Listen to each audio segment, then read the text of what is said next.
parle. Chaque jour, Charles et Carole vous présentent la leçon de l'école du sabbat.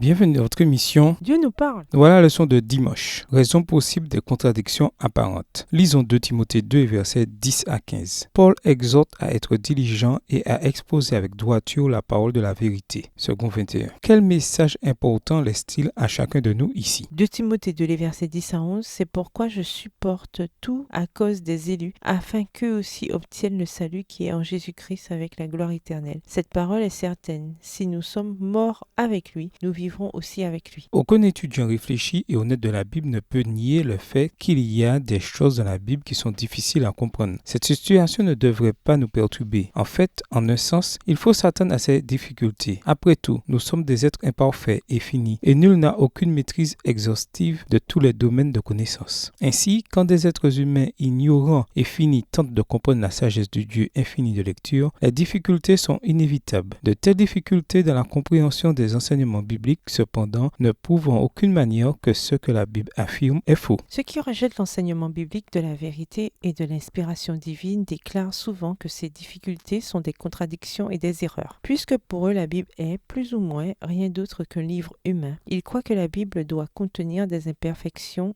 et des erreurs. Avec un tel état d'esprit, il n'y a souvent aucune tentative pour chercher une explication qui prendrait en compte l'unité et la fiabilité de l'Écriture, résultat de son inspiration divine. Ceux qui commencent à remettre en question les premières pages de l'Écriture, le récit de la création par exemple, risquent vite de se mettre à douter d'une bonne partie du reste de l'Écriture également. Certaines différences dans l'Écriture peuvent être dues à des erreurs mineures de la part des copistes ou des traducteurs. Ellen White a déclaré « Un tel nous regarde sérieusement et interroge. Ne pensez-vous pas qu'il puisse y avoir quelque erreur de copiste ou de traducteur? Ceci est probable. Un esprit borné qui hésiterait ou trébucherait en raison de cette possibilité ou même de cette probabilité serait tout aussi en danger de trébucher devant les mystères de la parole inspirée, ne pouvant discerner les desseins de Dieu. Assurément, cet esprit faible trébucherait à cause de faits clairs facilement acceptés par un esprit ordinaire, capable de discerner le divin, pour qui les déclarations divines sont claires et belles, pleines de moelle et de graisse. Toutes les fautes ne sauraient troubler une âme ou la faire broncher si elle n'invente pas des difficultés au sujet des vérités clairement révélées. Extrait du livre Message choisi, volume 1, chapitre 1, page 18, livre écrit par Ellen G. White. Pourquoi est-il si important d'aborder la Bible avec un esprit d'humilité et de soumission? Au revoir. Et à demain si Dieu veut.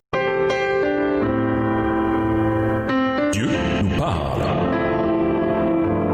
Chaque jour, Charles et Carole vous présentent la leçon de l'école du sabbat.